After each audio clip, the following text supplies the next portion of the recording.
Jackie, thank you for joining us today at the Being Brave Tour podcast. And we are going to go right into celebrating you and the ladies in your community. And so, Jackie, come and tell us just a little bit about your community and all the beautiful things that you're creating here. Yes, I am so excited to have you here and highlighting the women in this community. We are a women's empowerment movement in this community. And my goal is for women to feel more confident each week. But you never know what you're going to get each week when you come in, but you get exactly what you need when you leave to become more confident each week so that you can step in. And we do things like intentional goal setting. We do business stuff. We do manifestation stuff. We do all sorts of stuff. And we bring in guest speakers. So tonight, it really just warms my heart that we get to do this tonight because I don't know what they're going to share. And I actually did not try to control it. Shocking, right? Hello, women. So I'm excited to hear what each woman is sharing that the women that we're highlighting tonight. And I was just so giddy this afternoon with the women that we highlighted in the other podcast interview that you did. So I'm super excited to have you here, Karen. Thank you for doing this with us. Yes. And here at FAVE and the Celebrating 1 Million Women Being Brave movement, we are really trying to celebrate 1 million women and tell their stories because we know the importance of that and how each story touches someone's heart. So whether you are here in our studio audience or you are listening or watching on YouTube, we encourage you, if there's something that touches your heart when these ladies are talking, give us a little love. Say, I relate. That's kind of our little phrase that we use here when something they're in their circumstances that they're feeling, and it's usually those feelings that we feel that together that resonate. So feel free to put things in the chat, participate with us, give us some love, whatever that looks like for you. This is going to be an interactive conversation. And we have three ladies here with us tonight, and we're going to go in a particular order. Anna Garrison, Jodi Clemmer, and Shawna Rasch. And I want each of the ladies, so Anna, why don't you just pop on just real quick, and ladies that are our speakers, just stay unmuted so we can just have a conversation here. And Anna, tell us just a little bit about you real quickly. Thanks, Karen. So yes, I'm Anna Garrison, and I am a photographer by trade. I am also a divorced midlifer trying to figure out this new chapter of my life with my two grown daughters and granddaughter and just living life as it comes. Excellent. And Jodi, why don't you let us know a little bit about you? Hi, I'm Jodi Clemmer, and thank you for having me. I am from Pennsylvania, and currently I am a licensed health insurance agent. See how new things are?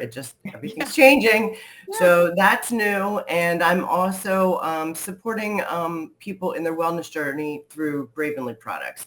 I have 3 grown boys, 2 are married. I have 4 grandpups, I have 2 grand kitties, and I have 2 dogs of my own. So I am trying to figure out this next chapter as well and see where it's going to take me. Excellent. Yes. And we're going to hear a little bit about that too. And Shawna, tell us a little bit about you. Thank you very much for having me. So I'm Shawna Rasch. I'm here from Houston, Texas. And Jodi, I can help you with some more grandkitties if you want some more. Jackie, I'm a mom. I have 2 amazing kids, a 17-year-old that's a junior this year in high school, and my daughter who's 12 who just went into junior high. I'm not even quite sure how they're as big as they are. I'm an amazing husband. I am a person who went from a W-2 job, decided to quit it one day and didn't think I had an entrepreneur experience. And now I run 2 businesses. So there we are. If you're going to do it, you might as well do it all. Absolutely. Yeah. And ladies all have so many different things that you do, but we're going to just pick out one story tonight. Yeah. And the ladies who are listening, we tell these stories to connect. We tell them so you're not alone, that you're not the only person going through these things. And there's so much commonality, even if the circumstances are different, a lot of those feelings and a lot of the other things that we walk through that we have to tap into are relatable. So let's start with Anna. We're going to go and kind of walk through our stories here. And your first question, and we kind of are telling this along the lines of how Jackie runs her community. She talks a lot about the awaken, the empower, and the own, which also goes along with the Being Brave movement, about talking about being brave. So what was that circumstance, that moment when you realized something had to change in your life? What was that circumstance that you were looking at? And tell the ladies a little bit about that. Absolutely. So that circumstance was me on the computer Skyping with my husband at the time, who's in the military serving overseas. And he tells me that I'm being served with divorce papers. Out of the blue, blindsided, had no idea. So that was my moment of, okay, life is changing for me. Went and had my panic attack, let all the feelings out, and then true military spouse style. All right, what's next? How do I move forward? Yeah. So Anna, what was life like prior to that? I mean, if this was so unexpected, did you have any inclination that that was going to happen? None. I mean, like all couples, we have issues. There's things that come up. You don't get along sometimes, but never was it to a point where I even considered a divorce or that he would consider a divorce. It was never to that point. So yeah, completely out of the blue. Yeah. And thank you. And Jodi, so what was your circumstance that when you had that moment of like, okay, here's the situation and this is happening? Yeah. So I think it was about 16 years of marriage, and I was with my ex-husband for 6 years prior to that, and then 16 years of marriage, and we just were growing apart.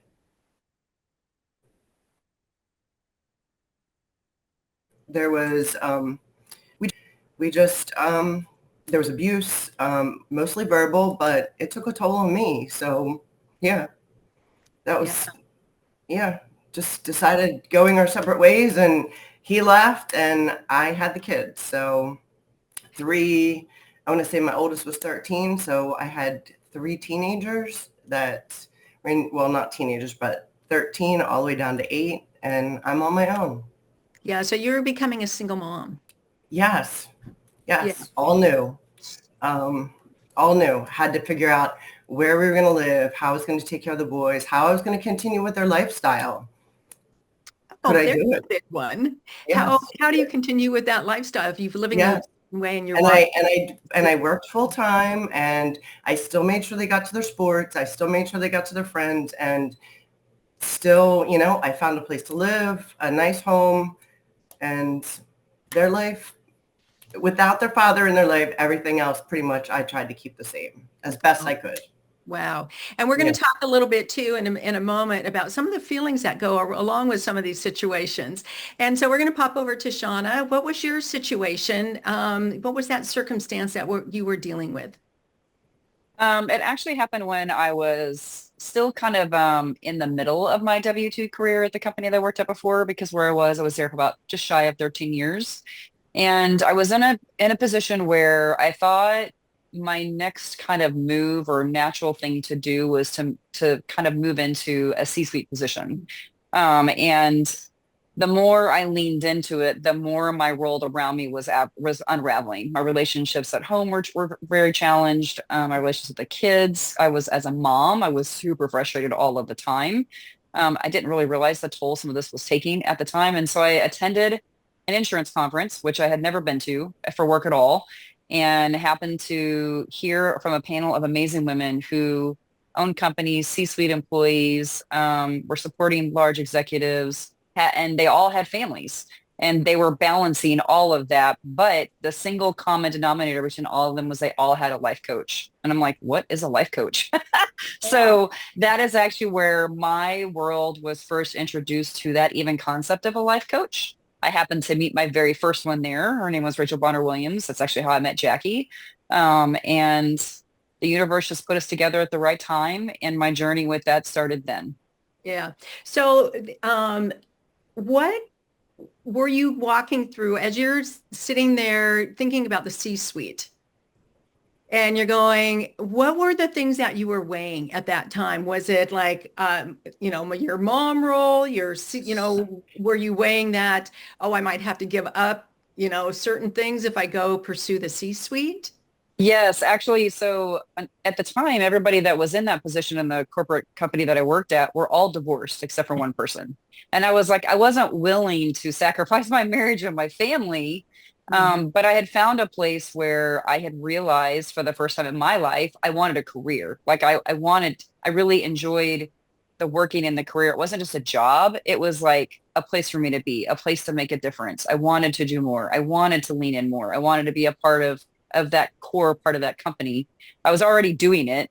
Mhm. But for me, I felt like I needed that recognition and it was validation for all the things I had been doing. But I was scared at what it would cost if I really truly leaned into it. And I wasn't willing to really sacrifice all of my time as a mom and Yeah. not be there for my kids. And so there was a lot I was juggling, like, what's the right thing to do? Yeah. Yeah, Yeah. and we're going to come back to some of that too, but we're going to pop back over to Anna. Thanks, Shawna. Anna, you talked a little bit about panic attacks. You get this call, you are going, I mean, what was going through your mind as you're, as you're thinking, okay, this wasn't expecting this, wasn't planned. If there wasn't even the thought of divorce, what was going through? What were the emotions that you were feeling during that time? It's hard to really describe it because it's like my body shut down. Mm. And once I finally came back into awareness, I felt rejected, not abandoned. I felt rejected. I had supported this man's military career at 23 years at that point, moved 18 times. I had no career of my own because we didn't stay in one place long enough. There were no remote jobs at that point. And it was what am I going to do? Because for so long I had been told, you can't survive without me. And it was always said kind of in a joking way, but now I understand that there was some seriousness to that. You'll never find anybody like me. You'll never, no man never wants you, all those types of things. And so that's where I was. It's like, how do I move forward? I don't have a resume. I don't have all of these things. And it was kind of like after all I did for him, I was just tossed aside. I was just rejected is the word to describe that. Not abandoned. I was rejected. Hmm. And that's Yeah, hard. That's really hard to work through. that is hard to work through. And did you have any emotions that came through around your identity or who you were? Anything that I you, did because it had been attached to him for so long. know? I was, Officer so-and-so's wife. I was Mrs. So-and-so. I didn't have my own identity. And so this was the first time I had to sit with that. It's like, who am I? I don't know. Yeah. But then that light went off and then I knew who I was. And that's when I Absolutely. stepped And we're going forward. to get to that next in the Yes. next question. I'm not going to give it away yet. Don't give away the answers I yet. won't. I won't. Get the girls on pins and needles. And Jodi, what about you? What were some of the feelings? You had mentioned a little bit, there's some financial issues that you had to face. There's, you're raising kids on your own. What came up for you? What were some of the feelings that you had to kind of work through? So, I mean, we did, the financial was always a concern of mine because I always hated asking for help. I wanted to do it on my own. But one of the big things is I just had to do. Like, there was no choice. There wasn't. So I wanted to travel just like we used to. So we did. Every single year I took my boys on a trip. Yeah. So I continued that. Awesome. Yeah. And, kudos to you for trying to maintain the values that, Yeah. that provided your family. It's not sometimes so much about the doing, it's that just keeping that consistency. And do you think there was some thought around just that feeling of keeping your kids, that feeling of safety? Yes. Mhm.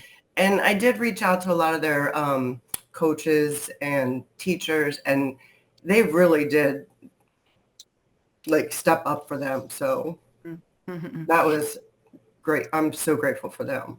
Yeah, absolutely. Plus my parents. Yeah. My And I parents. forgot to mention for all the girls, if you ever come to one of our panel stories or any of our stories, always remember to bring your tissues too, because we always we always need them. So have them close by. I don't think we've ever gone through one series of conversations without some tears, and mine, I'm right there. So I have my box of tissues right next to me here.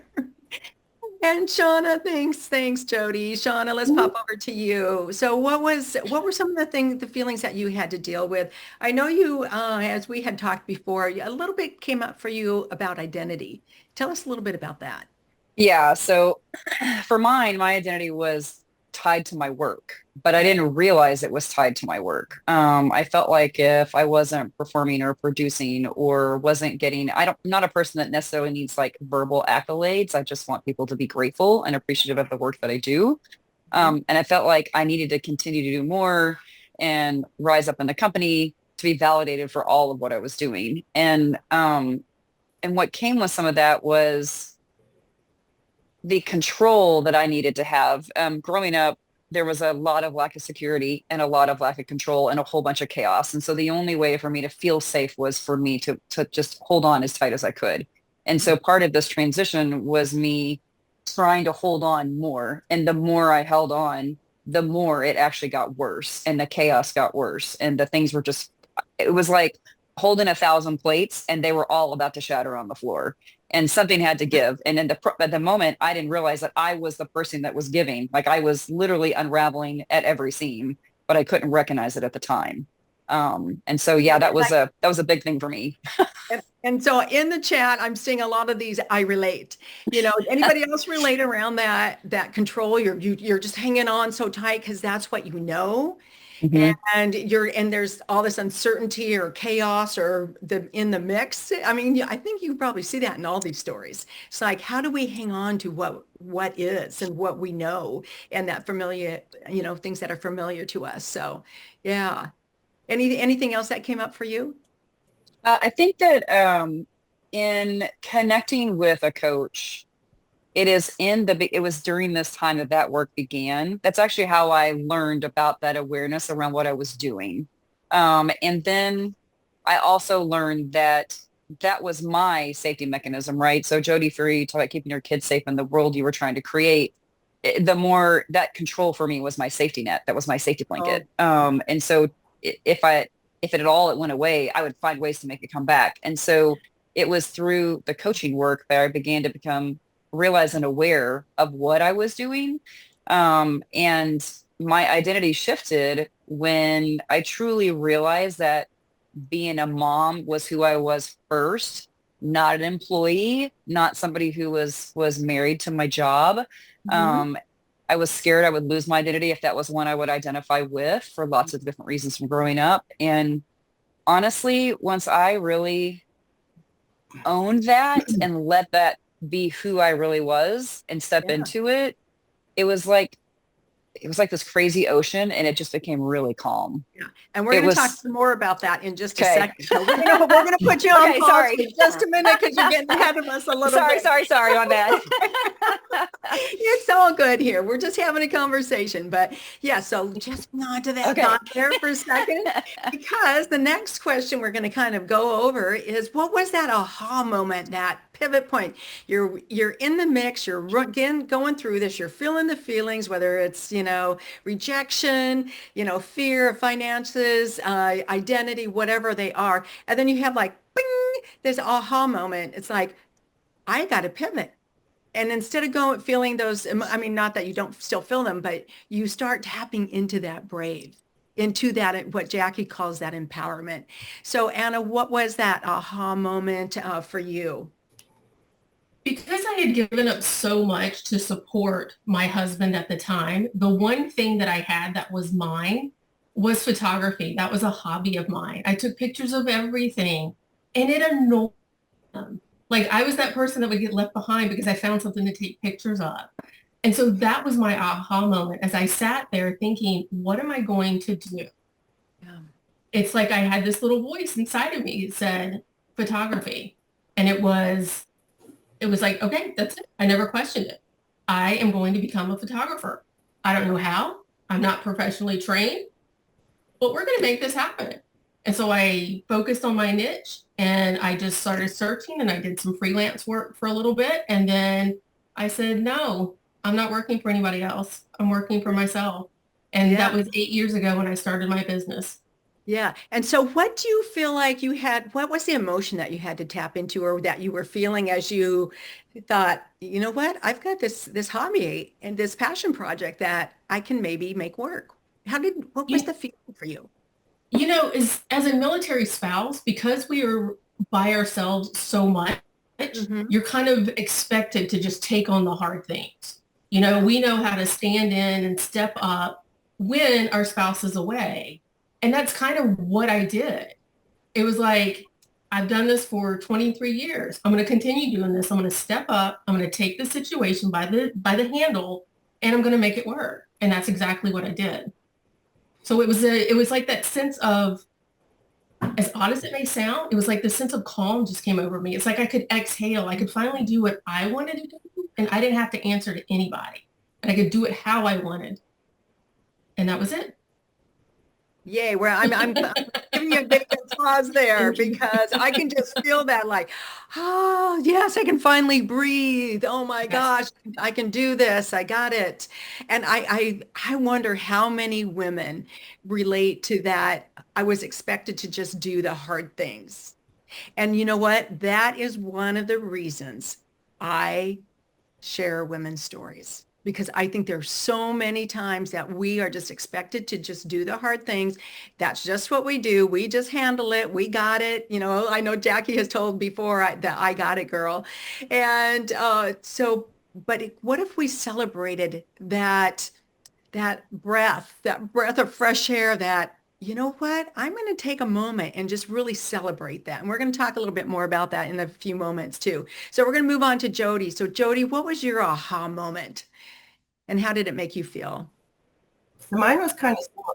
It was kind of similar, where after 3 years of being taken to court, it was long and drawn out. And, the kids were, the in between the mom and the dad and trying to figure everything out.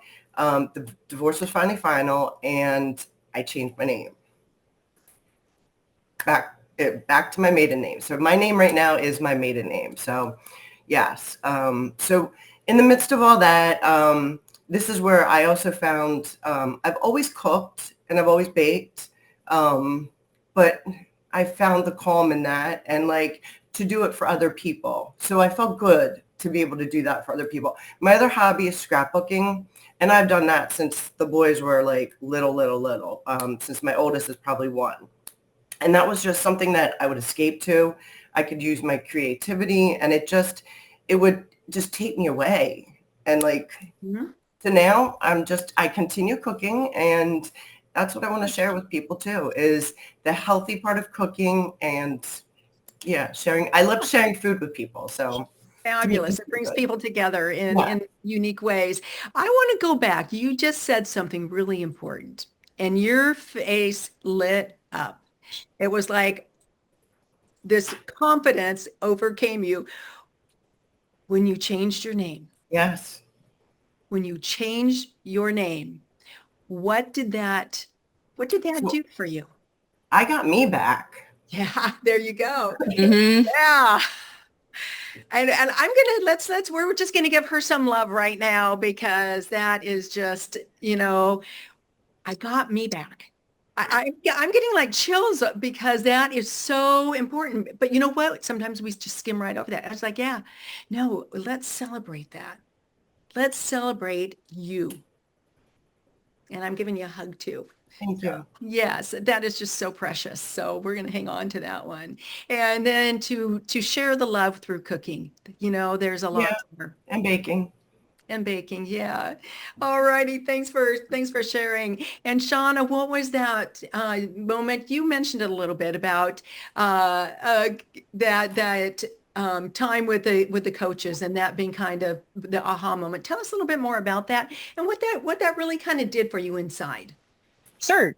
So as you know, in the coaching world, you meet lots of other people too, right? So you meet one coach who introduces you to another, who introduces you to another. And for me, it's the universe kind of puts people in your place where you need them to be. And as part of my journey with Rachel initially, she introduced me to Dr. Alok Trivedi, who offered a wide variety of different type of coaching things. And one of those was something called creation. And at that kind of event, if you want to call it, there was this transformation that I underwent where you were learning what your true identity was. Growing up, there was a lot of challenges. And so one of the things that I have spent a lifetime of mine trying to do was not become my mom, who was actually amazing. But, there was a lot of growing and learning there along the way to understand it before I could get there to appreciate and truly love it. And so and part of the unraveling with the C-suite stuff was really because I was fighting against this identity that I was trying to avoid becoming, which was actually who I really truly was at my core, which is a mom. And when I really truly like said it, stated it, embodied it, it was this overwhelming warmth and peace that overcame me. And it was like, this is it. Like, this is home. I just didn't realize that I was fighting against it the whole time. Yeah. So do you think that's why it was so important to be there? Because I feel like there's something deeper that really it wasn't just meeting these people. Do you feel like it was maybe challenging you somehow? Or what do you feel like is down at the core of all of that? Not just even with your mom. How did it challenge you? It challenged me to take a seriously hard look at myself and who I was and what I was becoming, what I represented. And for my children, something that is super important to me is being authentically me unapologetically. So it gives them permission to do exactly the same. Makes me emotional. And so I had to do it first. Like, how could I ever be there for them and give them their space to be able to do the same if I wasn't doing it for me? And so in order to create that ripple effect, I had to really look inward at me, an honest, really hard look at who I was and what I was doing. And the whys behind why I was trying to avoid all the things that, the universe is like, hello, it's here. Hello, it's here. Like, oh, I was like, no. So do you feel like as you were, climbing the ladder, chasing the C-suite, there's all those expectations of women doing that. It's a little box of certain things that the world kind of expects, the social norms as you climb that ladder. And as you're talking about coming back home to you, some of those things don't align. No, they don't. And so do you feel like there was a bit of a clash and you had to make a choice? You know what? It was through that work and that realization that I realized that that's not really what I wanted. Mm-hmm. I was doing it because I thought it what I was supposed to be doing. And when I realized that who I was and what I was not willing to sacrifice, and really truly owning my role as a mother and as a woman. And I wasn't going to lose who I was. I wasn't going to lose Shawna just because I was like, I'm a mom to my kids and they're the most important thing in my world besides my husband. Right. It made all the other things make more sense. So when I came back from that weekend of that event, my son actually was the first person to notice the change. When I walked, all I did was walk through the door and he met me at the door and he was like, you have to tell me about your whole weekend. I need to know about it.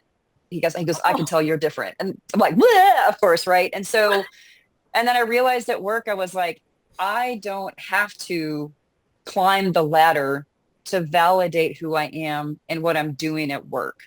And so, yeah, Hoorah. it was a big thing. Yeah. Excellent. Yes. Yeah. Oh my gosh. So good. So many golden nuggets right there. We're just going to hang on to some of that. So our next question is going to be just what were the lessons that you had to learn or have learned, or the hope or the inspiration that you've gotten out of your own story during that time? Anna. I think part of it goes to kind of what Jodi was saying, where she changed her name back, because I did the same thing. I look at it as I released that name that I was married to, because part of my journey was discovering who I was, because I never had that self-identity. And And so that was the lesson. It was learning who I was. What did that look like? And not listening to what everybody else had to say. This was my time. Yeah. I said it before, I have to do it my way. This was my opportunity to live the life that I was meant to live. And so each little step, like, yes, you can do it. So everything that I overcame, yes, there were lots of tears. It's actually pretty surprising to anybody that's here that I am not crying at the moment because I usually am. But it was like each step of the way, each little thing that I did, changing my name, it was that validation that I can do this on my own. On your And I've own. gotten That's what I was going to support. say. Yes, Yeah. because you said that he was saying that, that you couldn't do anything without him. I'd never make it without him. Yeah, yeah. And here I was making it. And And here you are. And it drives him crazy. But it was more for me. I wasn't doing it for him. I wasn't doing it to prove anything to him because my life revolves around me now, not around him. And that was my whole journey. And I continue that route is, each little thing that pops up. Yeah, and we're going to give you some love for that because those are some important lessons to learn. Oh my gosh, I think we've all had to learn some of those along the way. Oh my goodness, way to go though. Just applauding you. And Jodi, what were your lessons? So almost along the same line, but you never know how strong you have to be until strong is all you got. Yeah. That's really what it is. When it's you against the world and your children, you've got to figure it out for them. You have to be there for them. But then also with the identity, I really felt like I got out from underneath like the thumb of everything. And I didn't have to answer to anybody because this was my house. I could do what I want. And I didn't have to get approval from anyone. I could go and take a walk. I could go and get a tattoo. I could go whatever I wanted to do. And I didn't have to ask and I didn't have to get approval. So it was freeing. It was like a weight lifted. It was, freedom is what it was. Yeah. That's the hope and inspiration right there. Even though the responsibilities of the kids and the house and the bills and, it's still, the weight was not there. I was just, I could do what I want. Excellent. Excellent. Well, let's pop over to Shawna. Shawna, what were the lessons that you have kind of learned or the hope or the inspiration that's really touched you? I would have to say that after having my realization and kind of awareness of where I was, some of the things that the work that I was doing on the self-development side with Rachel and the coaches and stuff like that was a mindset shift, right? There was a period of time where I began to realize that all the things and experiences that I've had over life were all for me, not to me. And when you shift that, you learn to truly be grateful for the experiences that you have. They've shaped you for who you are, and help you for when you're going forward. And so there was a lot of time in there where I didn't understand a lot of what I was feeling or the things that had happened when I was growing up. There was anger, there was guilt, there was shame, there was resentment. And so through the work and really understanding how those moments were for me and what they did for me as opposed to me was probably the largest lesson learned and inspiration for continuing forward on the work that I was doing, because living in gratitude and living in love and embracing experiences for their learning opportunities all the time, whether they're big or small. Sometimes they don't feel great because they don't. But it just adds to your experience in life overall. Yeah, absolutely. Some great lessons. Thank you, ladies, for sharing. So we just have two more questions. And so here, I'm going to say both of them at the same time, and we'll do one and then we'll do the next one, because I also want the audience to participate here. So now is our time to celebrate. So if you can think of a word, think about your story, the things that you went through, what is that one word or maybe a couple words, whatever that looks like for your phrase, to celebrate. So like for me, when I went through some of my things, I celebrated that I became visible and that I became vibrant. I became back to myself. So what might be that word? Maybe you had to tap into grit or resilience, or what would be that word that could carry you on into the next situation that you might have to walk through. So what comes to mind for you, Anna? And then I'm sorry, just one more. Then the last question we'll end with after that is, what's a hope or inspiration that you'd like to leave with the ladies? But let's just talk about that one word first. For me, that word is worth, because I'm at a point in my life now where I truly understand that worth comes from me, not external sources. And when I reached that point, it was a game changer for me. I don't need anybody else to validate my worth. So understanding that, now I'm going to get emotional. Understanding that, it's life-changing for me. Yeah, that is. And to be able to say that, I mean, It's hard. yeah, absolutely. It is. And thank you for sharing with us. I really appreciate that. Let's pop up to Jodi. Jodi, what is your word? Okay, let me take a deep breath. Okay, we'll take a deep breath together. Anna always makes me cry. Good cry. Yeah. Mine is sunshine. Oh, what does that mean for you? So that was my nickname forever. Let me take a deep breath. Yeah. Take time. We're here. So We're loving on you. the sun always rises, Yeah. is what it means. It's always bright, it's vibrant, it's hot, and the sun's always there, whether there's clouds or not. Yeah. And there's always a new day. It's always a new day, and I think that's why I absolutely love sunrises and sunsets, and I mean, not to mention because I'm a moon child, but I think it's the sun. The sun really plays a big part in my life. Yeah. And these are words that we can have in front of us, that we keep there to read. But when we put in our book of proof, I call it, because there's going to be more situations. That's just part of life. And if we can tap into those things that really mean something to us, whether it's our worth, our sunshine, that vibrancy, to be able to go, you know what? I did it once. I can do it again. And this time it'll be better. I got it. And I thought it was just because when I entered a room, everybody, my hair brightened up the room, but it was me. So. Oh, yeah. Isn't that great? I love that. Yeah. Yeah. Okay, Shawna, how about you? What's your word or your phrase? I actually have one of each. So my word is gratitude. Okay. And for me, I have learned that living in gratitude, the world is just a better place in general. The experiences you have are better. You see love in places that you didn't know it existed before. And the opportunities and the doors that open and the people that you meet and the connections that you make are just have so much more meaning behind them. So there's that.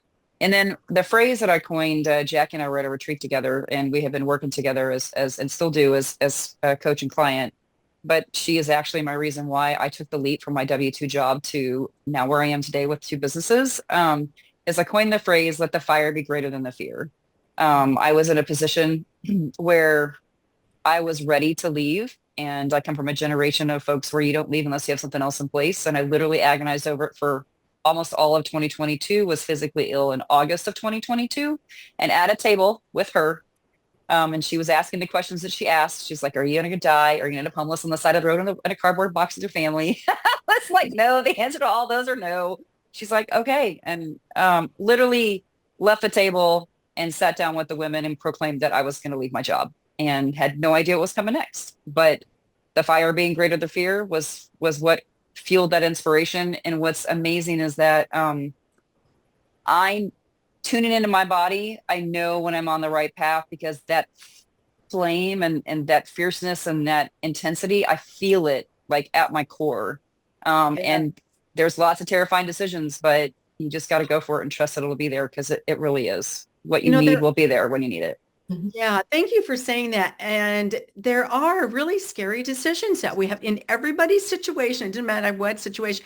We had to tap into the brave and make brave decisions. And so I just love that. Let the fire be greater than the fear.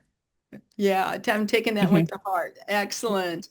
And so as we close out, Anna, what would you like to leave the ladies with? Is there a word of inspiration or hope that you would like to leave them with? It's so cliche, but we are stronger than we realize. And when we have those moments where we're not feeling so strong, or we are temporarily knocked down, we're never knocked down for good. It's okay to take a moment and pause and feel those feelings and let those feelings, you have to release them. So feel those feelings, be in that moment, and then stand up. And I don't know if I can say this or not, but kick ass. I mean, that's all there is to it. Yeah. Get out there and do it. And we can all do it no matter what. Yeah. We have our own way and we are all capable. Yeah. So, as my grandmother used to say, go put your big girl panties on. Exactly. Jodi, how about you? What would you like to leave the ladies with? It's almost the same, but don't quit. You never know who's watching you. Yeah, there's people that are silent and watching you, and you're there for them. You are there for them. them. You never know who you're going to change or help. And ladies, and that's what your story is doing here today too. You never know. Don't give up. And so, yes. And so, Shawna, how about you? Well, you're up next. I think what I would like to say is that for everybody here and whoever's listening is be authentic to yourself. When you make your decisions, make sure they're in alignment with who you are and what you truly want, not what others think you should be doing, not what you think society thinks you should be doing. Truly check in with your gut, trust your intuition. You are on the right path. Take the leap. You've got it. And we've got you in return.